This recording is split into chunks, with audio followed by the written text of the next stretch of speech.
Sumainyo ang kapayapa. Away aking mga anak. Lagi kayong magalak. Sa tuwing kayo'y sumusunod sa mga mahalagang ipinag-utos. Laki panyuragi ng kagalakan. Kababaan ng loob. Upang ipakita ninyo na kayo na ay tunay na mga katuhanan na naglilingkod sa Diyos. Ipinapakita niyo rin ang pagsunod na puno ng pananampalataya at pananalig sa Kanya. Ganun pa man ang Panginoon.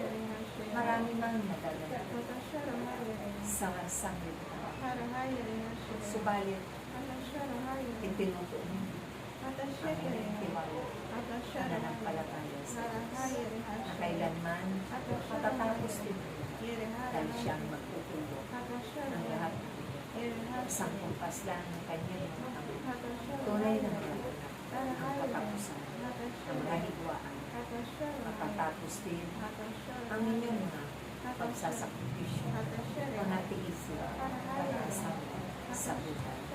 Dahil kayo na nananatili sa piling ng Diyos, tunay na gagaan ang lahat ng inyong mga kasama. Huwag ninyong katakutan ang mga paghihirap at pagsasakripisyo, ang mga tiisin, dahil ang lahat ay pagsamantala. Ang katakutan ninyo na ang inyong kaluluwa ay mabulig sa apoy ng impyerno.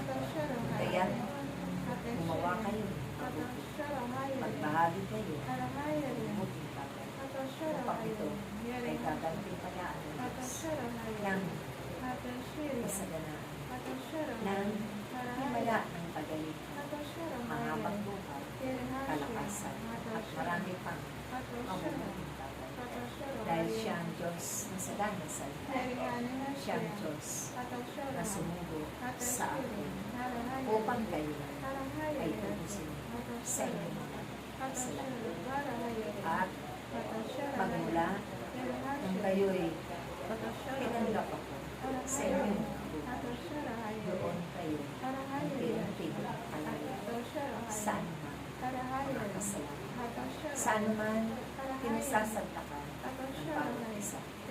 Dahil ang Diyos ay hindi kayo pababayaan. Hindi niya lilimutin lahat ng inyong mga pagpapagal. Ang lahat ang inyong pagsasakripisyo para sa kapakanan ng inyong kapatid. Kaya't ipagpatuloy ninyo ang kapatiran, ganapin, at ipahari. Palaganan sa sarili. Huwag kayong mapapag. Dahil kailangan. Yan ay ang magiging daan upang marating ninyo ang buhay walang hanggan. Naway, magpatuloy kayo at ibigin at kakaisa, mag-uunawaan, papatawaran, gagalang, at pupunuan bawat pagkukulang, bawat isa. Dahil ito ay isang pangalagang pinag-uubos sa inyo. Alalahanin ninyo ang araw na pigil ng Diyos. Dahil kayo ay ipinaghahanda ng Diyos ang malinis na puso at katauhan.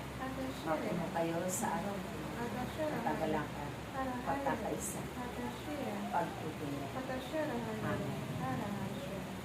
Amen.